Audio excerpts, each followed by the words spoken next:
This is the third video in a series of 4 introducing you to the dynamic development model. In video 1, I set out the reasoning for the development of the new approach.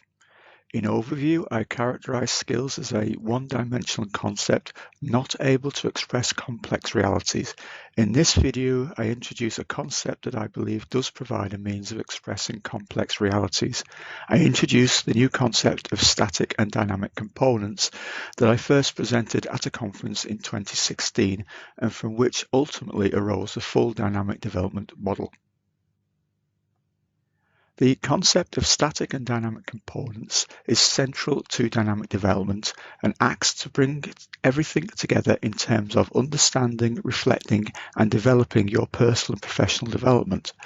The more I have worked with people using the concept, the more I have seen how powerful it can be. So let's start by, for a moment, putting to one side the full dynamic development model and focusing on the contents of its central hexagon. So this is the diagrammatic representation of the concept of static and dynamic components. This diagram I initially labelled as the game board with some reservation. Life is not a game.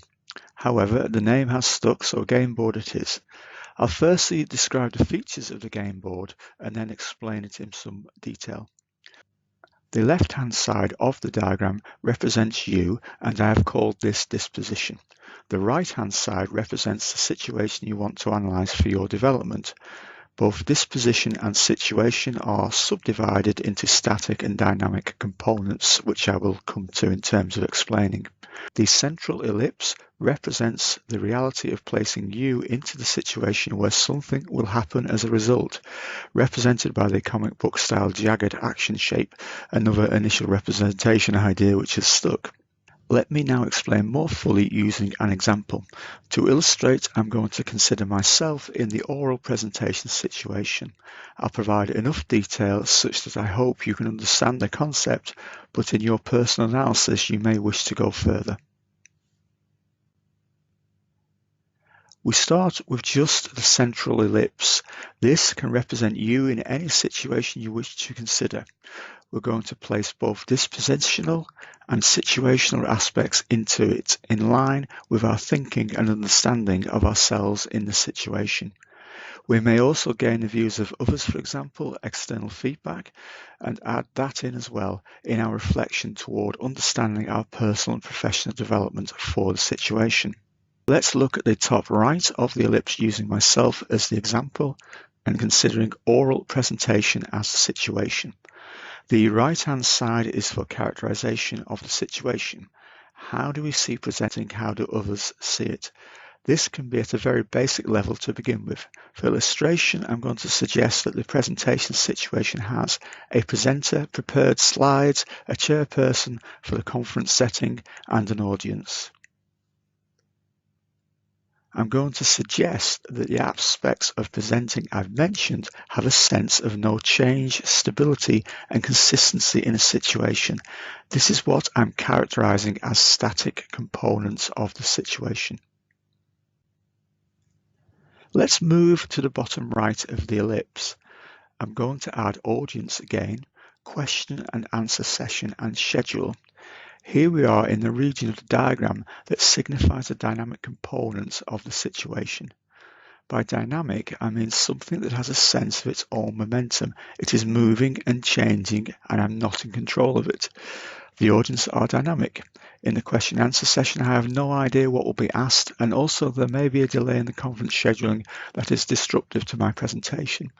Dynamic components are usually the most difficult to manage in order to become competent, yet they are the ones that the concept of skills struggles to express.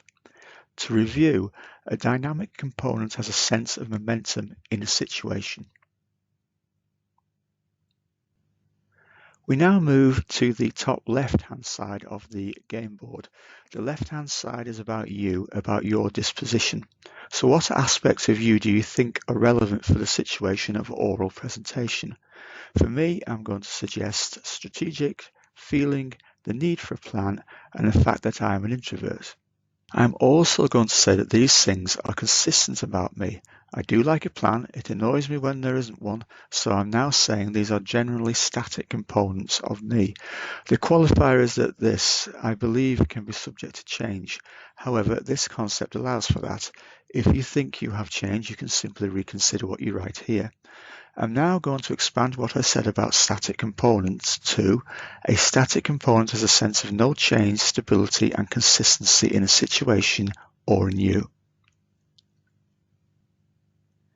Let us now look at the final section of the game board. Bottom left is dispositional dynamic. I'm going to put here, for me, the need to achieve and confidence.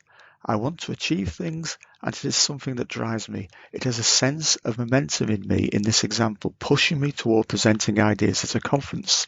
However, no matter how often I present, although it has improved over the years with practice, my confidence can still vary when presenting. Are the audience listening? Am I getting my ideas across, etc.? So my confidence when presenting has a momentum and is dynamic. So we can say that a dynamic component has a sense of momentum in a situation or in you. Now let me put all the aspects I've discussed together on a game board diagram that expresses my current thinking and understanding of me in the oral presentation situation. I've added a few things again just for illustration. The red highlights are my analysis for my potential development. For example, confidence is still an issue for me. Can I get any further support on confidence? Read something, attend a workshop about confidence, speak to a colleague who seems to better handle confidence when I've seen them present, and see what their perspective is. The more information you can gather about a situation for you, the better your analysis will be, and the more focused and prioritized for you your development will be. Your game board diagram may well be completely different from mine, but then we are different people.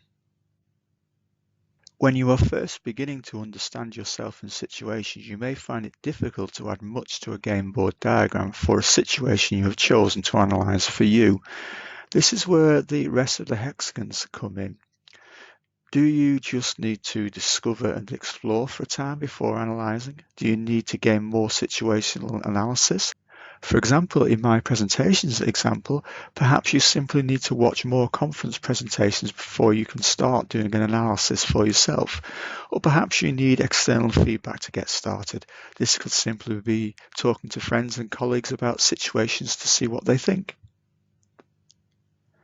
To summarize, a dynamic component has a sense of momentum in a situation or in you. A static component has a sense of no change, stability, and consistency in a situation or you.